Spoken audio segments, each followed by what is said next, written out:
গতবারও আমার মা সাথে ছিল, বিভিন্ন পূজা মণ্ডপে আমার মাকে, মার হাত ধরে বলি, মার হাত ধরে না, মা আমার হাত ধরে যাচ্ছিল, অ্যাজ লাইক আমি তার মা এবং সে আমার সন্তান, এরকম ভাবে আমরা পুরো পূজা মণ্ডপে মূর্তি দেখছিলাম, ঠাকুর দেখছিলাম। সো ওই ব্যাপারটা আসলে রিকল হচ্ছে। তো এবার আসলে আমি কোনো প্রিপারেশন নেইও নি, এবং উপরওয়ালা ভগবান, আল্লাহ, যেটাই বলি না কেন, একটা কাজে মিলিয়ে দিয়েছে যে কাজের মধ্যে তাহলে তুই এই প্রিপারেশন নিবি না, কাজের মধ্যে ব্যস্ত থাক, কাজ কর, যাতে তোর ওই জায়গায় তুই ডিপ্রেস না হয়ে যাস যে এবার পূজা হচ্ছে, এবার তোর মা নেই। মায়ের জায়গা তো অবশ্যই সবসময় মনে থাকবে, বাট একটু কাজে থাকলে না নিজেকে আসলে কোনোভাবে ব্যস্ত রাখা যায়। তো এবার আসলে কোনো প্রিপারেশন আমি নেইনি, এবং আমি এবার নিজের জন্য একটা সুতাও কিনিনি। ব্যাপারটা আমি না যাই, কিন্তু আমাদের উচিত প্রত্যেকটা ধর্মকে শ্রদ্ধা করা। আমি একজন হিন্দু, আমি মুসলিম ধর্মকেও শ্রদ্ধা সম্মান করি, খ্রিস্টান, বৌদ্ধ, সব ধর্মকেই শ্রদ্ধা এবং সম্মান করি, এবং আমার কাছে মনে হয় আপনাদের সবারই সব ধর্মকে শ্রদ্ধা করা উচিত, সম্মান করা উচিত। তো ওই ব্যাপারে আমি কিছু বলবো না। ধর্ম যার যার, উৎসব সবার, এইটুকুই বলবো। এতদিন পর, এত বছর পর রায়হান রাফির কাজ করতে যাচ্ছি, নিজেকে ডিফারেন্ট ভাবেই আসলে আমি লুকসেটও করা হয়েছে, আমি নিজেকেই চিনতে পারিনি যে ইজ ইট মি, এটা কি আসলেই আমি।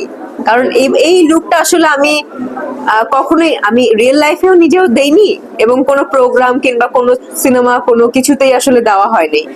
সো ওই ব্যাপারটাই বলবো যে এই লুক আসলে কখনোই কোনো জায়গায় আমিও দেখিনি, আপনারাও দেখেননি।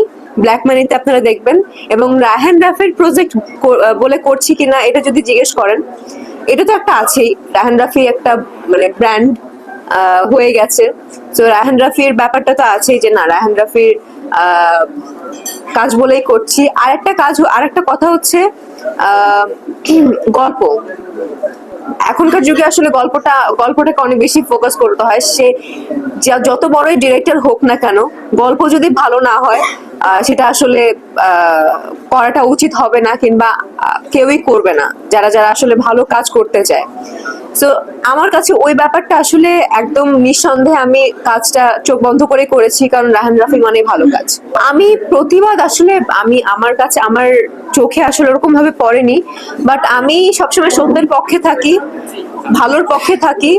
আমি এখনই বলবো, এখন সবাইকে বলবো, এবং আমি ইদানিং ধরে আমি ফেসবুকে একটু কম অ্যাক্টিভ, যেটা আমি বলবো।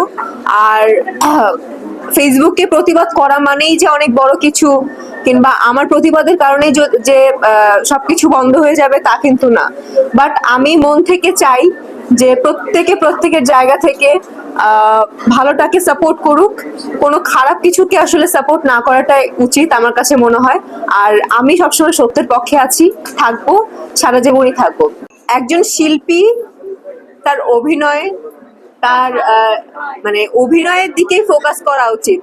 আমি তো কখনোই, আমার ইচ্ছা ছিল না রাজনীতি করার কিংবা রাজনীতির মধ্যে ঢোকার, এটা আমার কখনো ইচ্ছা ছিল না। আমি একজন শিল্পী, আমি শিল্পী হয়েই জন্মেছি, শিল্পী হয়েই কাজ করছি, শিল্পী হয়েই আমি মরতে চাই।